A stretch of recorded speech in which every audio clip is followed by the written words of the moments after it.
नमस्कार दोस्तों। आज हम अपने योग सेशन को आगे बढ़ाते हुए अष्टांग योग की चर्चा करेंगे। पतंजलि ने अष्टांग योग की संकल्पना दी थी, अपने योग सूत्र में इनकी चर्चा की है। इसमें सम्मिलित हैं आपके यम हैं, नियम हैं, आसन हैं, प्राणायाम है, प्रत्याहार है, धारणा है, ध्यान है, समाधि है। पहले के जो 5 हैं आपके बहिरंग योग हैं और अंतिम जो 3 हैं आपके अंतरंग योग हैं। सबसे पहले हम चर्चा करते हैं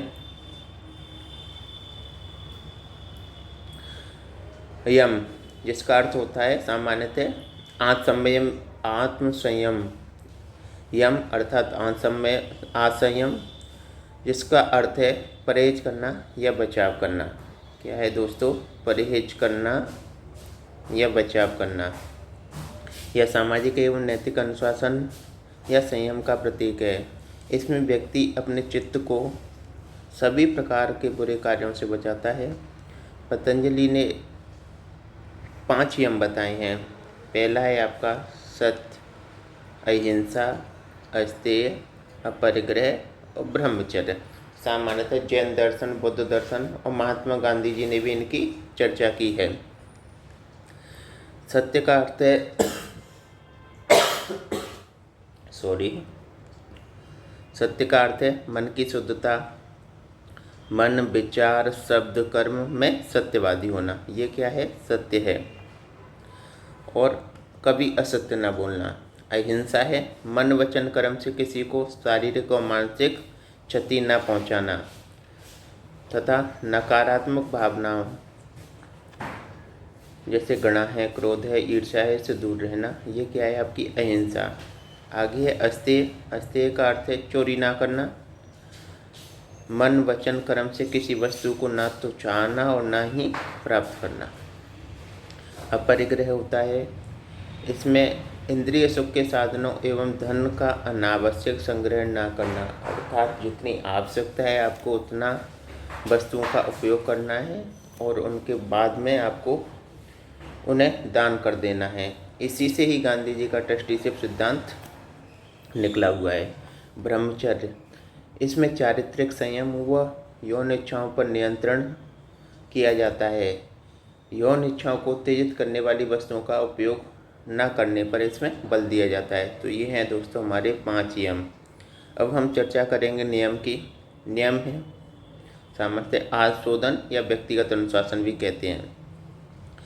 इसमें जो व्यक्ति होता है वो शारीरिक और मानसिक आत्मशुद्धि पर बल देता है। इसमें आंतरिक और बाह्य दोनों स्तरों पर शांति प्राप्त करने का प्रयास किया जाता है।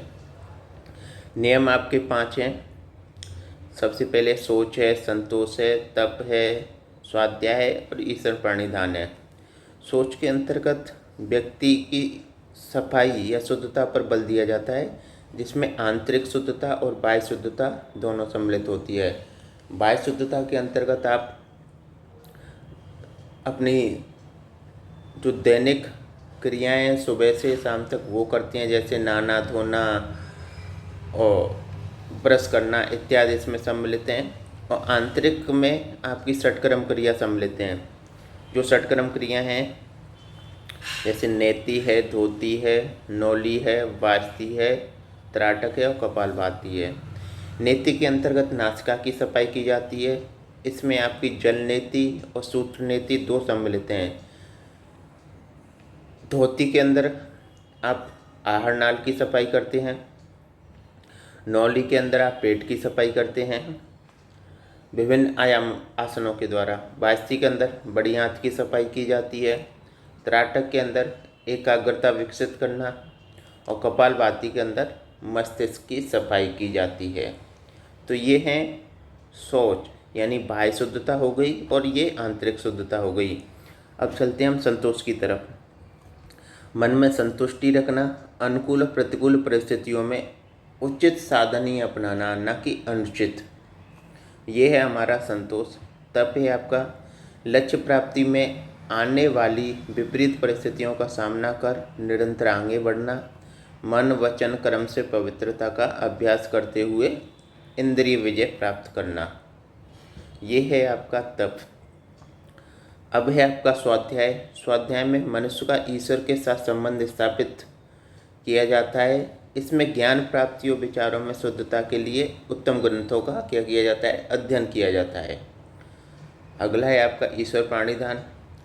अपने सभी कार्यों को ईश्वर के लिए समर्पण कर देना, यानी अपने सभी कार्यों को ईश्वर को समर्पित हैं और प्राप्त समस्त शक्तियों का प्रयोग सत्कर्म में करना। ऐसा नहीं है कि आप पूरे काम करके ईश्वर को समर्पित कर रहे हैं, मतलब अच्छे कार्य करने हैं और उन्हें भगवान को समर्पित करना है। तो ये रहे हमारे आत्मशोधन या व्यक्तिगत अनुशासन, जिसे आप नियम कहते हैं। आगे है आपका आसन। आसन मुद्रा अनुशासन होता है। ये इसका जो सामान्य अर्थ होता है पॉस्चर या अवस्थाएं। शरीर को विशेष मुद्रा में रखना होता है। महर्षि पतंजलि के योग सूत्र में एक जगह उल्लेख है स्थिर सुखम आसनम, अर्थात शरीर को स्थायित्व तथा मन में ठहराव दिलाना ही आसन है। स्थिर सुखम आसनम का अर्थ होता है शरीर को सुखपूर्वक किसी एक विशेष अवस्था में रखना ही क्या है, आसन है। इन योगासनों के प्रथम व्याख्याकार हमारे गुरु गोरखनाथ हैं। इन्होंने जैसे जानवरों की विभिन्न गतिविधियों से सीख प्राप्त ली। जानवर एक विशिष्ट गतिविधियां करते हैं, जैसे आपने कभी देखा होगा बगुला होता है। बगुला मछली को पकड़ने के लिए बहुत लंबे समय तक सिर्फ एक टांग से खड़ा रहता है। तो ये क्या होता है, आसन होते हैं। जैसे हम कुछ प्रमुख आसनों की बात करते हैं। सबसे पहले हम सूर्य नमस्कार की चर्चा करते हैं। इससे क्या है, शरीर को योग अभ्यास के लिए अगर तैयार करना है तो आप सबसे पहले क्या शुरुआत करेंगे, सूर्य नमस्कार। यह विभिन्न 12 आसनों का समूह होता है। सबसे पहले प्रणामासन। प्रणामासन में आप हाथ जोड़कर रखते हैं, सीधे खड़े रहते हैं। हस्तुन्नासन में आप अपने हाथों को पीछे ले जाते हुए और मुंह को पीछे ले जाएंगे खड़े रहते हुए। पाद हस्तासन, खड़े रहेंगे आप, अपने दोनों हाथों को पैरों के पास लाएंगे। अश्व संचालन, इसमें क्या है कि अपने दाएं पैर को मोड़ के और हाथों को ज़मीन पर टिका के आएंगे और बाएं पैर को पीछे की ओर करेंगे। ये होता है अश्व संचालन। पर्वतासन या दंडासन। पर्वतासन में आप क्या करते हैं, अपने आगे के हाथों को आगे करेंगे और पैरों को ज़मीन में टिकाए रखेंगे और नितंब आपके ऊपर रहेंगे। ये होता है अष्टांग नमस्कार। आगे होता है भुजंगासन। भुजंगासन में आप क्या करते हैं, आप सीधा जैसे लेटते हैं और अपने मुंह को ऊपर की तरफ करते हैं जहाँ तक जाया जा सके। तो ये होता है भुजंगासन। सेम अब क्या करेंगे, जो यहाँ के इनको उल्टा करेंगे, मतलब उल्टा रिपीट करेंगे इन्हीं चीज़ों को। जैसे पर्वतासन हो गया, अश्व संचालन हो गया, पाद हस्तासन हो गया, हस्त उन्नासन हो गया, प्राणामासन करके ये हमारे 12 आसनों का एक समूह हो जाएगा। आगे है आपका ताड़ासन। ताड़ासन में आप सीधा खड़े होकर अपने हाथों को ऊपर करेंगे। वृक्षासन में आप सीधा खड़े रहेंगे, एक पैर को मोड़ के दूसरे पैर के घुटने पर रखेंगे, इसे कहते हैं वृक्षासन। मकरासन में जैसे आप सीधा लेटे रहेंगे और अपने हाथों को अपने गालों पर लगाएंगे, ये होता है मकरासन। वज्रासन, आप सीधे बैठ जाएंगे और जिस प्रकार से जैसे पैरों को टेढ़ा करके बैठेंगे आराम से, और नितंब आपके कहाँ पर होने चाहिए, जहाँ टखने होते हैं वहाँ पर होने चाहिए। यह एकमात्र आसन है जिसे कब किया जाता है, खाने के बाद किया जाता है। त्राटकासन, इसमें एकाग्रता को बढ़ाया जाता है और किसी एक विशेष बिंदु पर पद्मासन अवस्था में बैठ के उसकी ओर देखा जाता है। पद्मासन स्वभावतः पद्म की अवस्था में बैठा जाता है। जिस प्रकार हम आलापाती मार के बैठते हैं उसी को पद्मासन कहते हैं। थोड़ा सा उसको अपना एक पैर दूसरे पैर की जांघों पे और दूसरा पैर भी दूसरे पैर की जांघों पे रहना चाहिए बैठते हुए, उसको कहते हैं पद्मासन। गोमुखासन। गोमुखासन में एक पैर दूसरे पैर के, जब बैठते हैं हम एक पैर दूसरे पैर के अंदर घुसा हुआ होना चाहिए और अपने हाथ हैं वो पीछे पीठ की तरफ होने चाहिए, इसे कहते हैं गोमुखासन। शलवासन। शलभ की आकृति यानी टिड्डी जैसी आकृति बनाती हैं इसमें, और लेटते हुए मुंह को आगे करते हुए हाथों को पीछे करेंगे, जिस प्रकार से लगता है कि टिड्डा उड़ रहा है। अगला है हमारा नौकासन। नौकासन में आप क्या है कि सीधा लेटेंगे, वक्षस्थल तथा मुंह को ऊपर उठाएंगे और उसी प्रकार से अपने पैरों को ऊपर उठाएंगे। ये एक आकृति बनाने पर जिस प्रकार से जैसे यहाँ मुंह है तो यहाँ से ये आपके नितंब हो गए और यहाँ से ये पैर हो गए, ये क्या बन गया? नौकासन। इस प्रकार हर किसी के अपने अपने अलग अलग लाभ हैं, जैसे रक्त परिसंचरण बढ़ना,